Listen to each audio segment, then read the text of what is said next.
Pag umuulan, nakapayong ka habang naghihintay, may dala akong mga mabibigat na dalahin. So ngayon, kahit mainit, kahit maulan, tas may upuan pa na maayos. So, napakalaking ginhawa.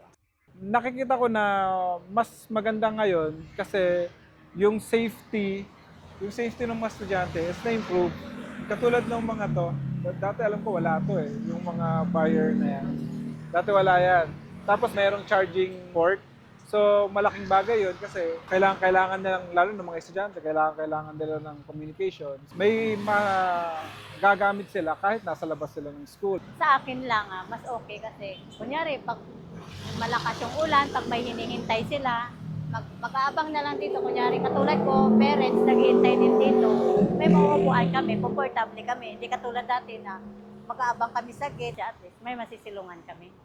Dati po kasi, ma'am, nung dumadaan po ako rito, nung wala po, madilim ang area. Tapos medyo nakakatakot, ma'am, kasi gawa madilim nga. Hindi tayo palagay, lalo kung isang magulang na may anak na mag-aaral o uwi ng gabi, ay napakalaking bagay po yung PUV stop. Unang-una po sa estudyante, magiging payapa po sila dahil maliwanag ang lugar. Mga estudyante natin na lalabas ng school, uwian, diyan po dumidiretso para po mag-abang ng mga jeep. Nakakatipid ang solar power na natin. Yung imbis na po yung budget na para diyan sa at medyo madugo, di ba?